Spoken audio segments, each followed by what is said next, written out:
आज मैं आपके बारगाह में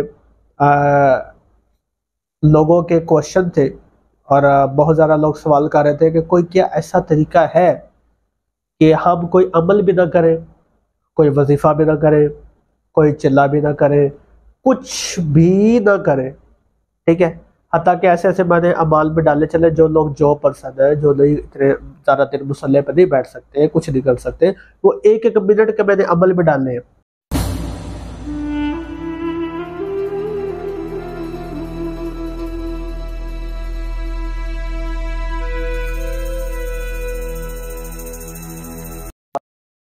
औज़ुबिल्लाहि बिस्मिल्लाहिर्रहमानिर्रहीम इन्नमा युरिदुल्लाहु लियुज़हिबा अन्कुम रिज्सा अहलल बैत व युताहिराकुम तत्हीरा अल्लाहुम्मा सल्लि अला मुहम्मद व आला मुहम्मद व अज्जिल फरजहुम। अस्सलामु अलैकुम व रहमतुल्लाहि व बरकातहू। आपका बहुत बहुत शुक्रिया, आपने वीडियो देखने के लिए वक्त निकाला। अल्लाह पाक आपको अपने हिफ्ज़ व अमान में रखे।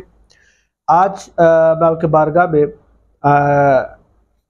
लोगों के क्वेश्चन थे और बहुत ज़्यादा लोग सवाल कर रहे थे कि कोई क्या ऐसा तरीका है कि हम कोई अमल भी ना करें, कोई वजीफ़ा भी ना करें, कोई चिल्ला भी ना करें, कुछ भी ना करें। ठीक है, हत्ता कि ऐसे ऐसे मैंने अमाल में डाले चले जो लोग जो पर्सन है जो नहीं इतने ज़्यादा देर मुसल्ले पर नहीं बैठ सकते, कुछ नहीं कर सकते, वो एक एक मिनट के मैंने अमल में डाले हैं।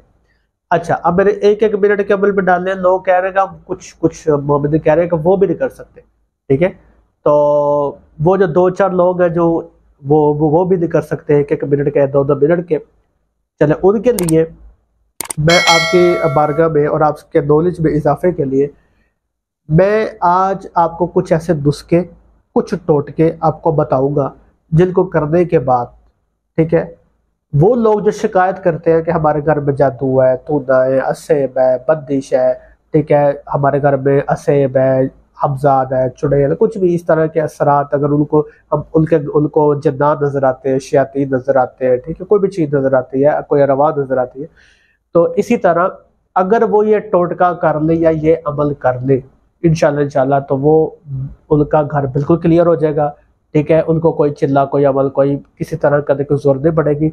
सिर्फ ये करने से काफ़ी हद तक जब असरात में कमी आ जाएगी और वो जो शयातीन का जोर होगा वो टूट जाएगा। ठीक है, तो ये उन लोगों के लिए जो कोई अमल नहीं कर सकते, कोई वजीफा नहीं कर सकते, कोई तस्बीह नहीं कर सकते। ठीक है, बिल्कुल ही वो जो कहते हैं 0%, वो उनके लिए मैं और आपके नॉलेज के लिए मैं आज आपको मैं बता रहा हूँ करना क्या है।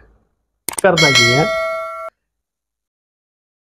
जिस घर में, ठीक है, ऊंट की टांग रखी जाए, ऊंट की जो टांग होती है, ऊंट की रांझ होती है वो रखी जाए। ऊंट जानवर है, अरबी में से जमल कहते हैं। ठीक है, और जिस घर के अंदर भी ऊंट की आप टांग रखे, ठीक है, चमड़े में लपेट के, ठीक है, आप किसी भी सिबा खाने में चले जाए या बकराईद पे लोग जो अपने घरों में ऊंट की कुर्बानी करते हैं तो आप उनसे कहें भाई हमें एक टांग जहाँ ऊंट की दे दे, एक पूरी रात उसकी हमें आप दे दे। ठीक है, उसको चमड़े में लपेट के घर के बरूदी दीवार के ऊपर आप छत के ऊपर उसको रख दे। आपके घर में किसी किस्म का कोई जिन, कोई शैतान, कोई हमजाद, कोई किसी किस्म का कोई भी चीज़ जादू टोने के हवाले से इंशाल्लाह वो नहीं होगी। ठीक है, हर किस्म का असर जब वो ख़त्म हो जाएगा ऊंट की टांग रखने से, सिर्फ ऊंट की टांग रखने से। ये सदियों पुराना एक राज था, आज मैंने आपकी बारगाह में पेश कर दिया। जिन लोगों को पता था उनको पता, जिनको नहीं पता और ज़्यादातर लोगों को इस बात का इल्म नहीं है कि ऊंट की टांग रखने के कितने फ़ायदे। और ये सबसे बड़ा फ़ायदा ऊंट की टांग रखने से उस घर में नजर बद, जादू टूना, असेब या वो नहीं असर करता। ठीक है, पहला आप कोई अमल वजीफा नहीं कर सकते, ऊंट की टांग उसको चपड़े में लपेट के घर की बरूदी दीवार के ऊपर, छत के ऊपर आप रख दें, इंशाल्लाह हर किस्म की सख्ती से महफूज हो जाएगी। ठीक है, दूसरा वो अमल ये है कि अगर आप अपने घर के अंदर कबूतर पालें, यानी अपने घर के अंदर अगर आप कबूतर रखें, ठीक है, अगर इस बात को भी अगर आप समझ लें, लॉजिकली मैं समझाऊं, और ये मैं जो भी बातें कर रहा हूँ ये हदीस रसूल सल्लल्लाहु अलैहि वसल्लम और फरमीदा इमाम मासूमीन से मैं ये बातें कर रहा हूँ। ठीक है, कबूतर जहां भी रूहानियत आप देखेंगे वहां पे आप कबूतर को जरूर देखेंगे। आपने देखा होगा जितने भी फुकरा, कि आप मज़ार देख लें, ठीक है, औलिया कराम के मज़ार देख रहे हो कि गुब्बद के ऊपर, चले औलिया कराम को चले आप छोड़ दें, वो अगर आप कोई नहीं भी चाहता, फुकरा के मानने वाले अगर लोग नहीं भी है, खुदा न खासा, रोज़ा रसूल सल्लल्लाहु अलैहि वसल्लम के गुब्बद के ऊपर भी आपको 24 घंटे कबूतर बैठे हुए नजर आएंगे। इत्तेफाक तो नहीं है, ऐसा क्यों है? कबूतर पर अल्लाह पाक का करम है। यहाँ तक भी कहा गया कि कबूतर जब परिंदों के अंदर सादात का, सैयद का मुकाम रखता है, ठीक है। और मौला फरमाते हैं कि अपने घर के अंदर गुटर गू करने वाले कबूतर रखो, क्योंकि ये हर वक्त हम पर दरूद पढ़ते हैं, अल्लाह का जिक्र करते हैं और हमारे दुश्मनों पर लान करते हैं।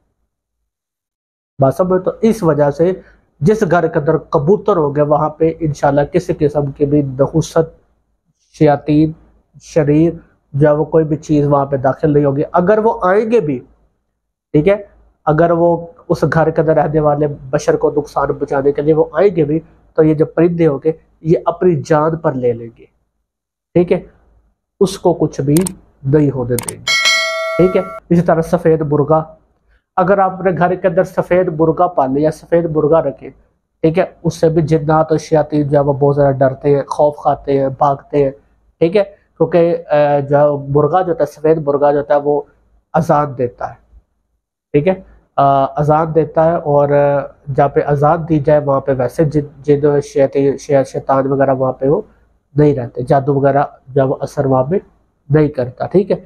तो उसके बाद अगली वीडियो में इंशाल्लाह मैं आपको मोर के पर के हवाले से भी, उसके भी फ़ायदे मैं इंशाल्लाह आपको अगली वीडियो में बताऊंगा। तो अगर आप कोई अमल नहीं कर सकते, वजीफ़ा तस्बीह वगैरह नहीं कर सकते, ठीक है, आपको पता टाइम नहीं, तो आप ऊँट की अगर रान रख लें घर में, हर किस्म के असरात से महफूज रहेंगे। कबूतर रखते हैं तब भी हर किस्म के असरात से महफूज रहेंगे। सफ़ेद मुर्गा रखते हैं तब भी हर किस्म के असरात से आप इंशाल्लाह महफूज रहेंगे, सदका मोहम्मद वाले मोहम्मद का। तो आप याद रखिएगा, मिलते हैं अगली वीडियो में। खुदा हाफिज़।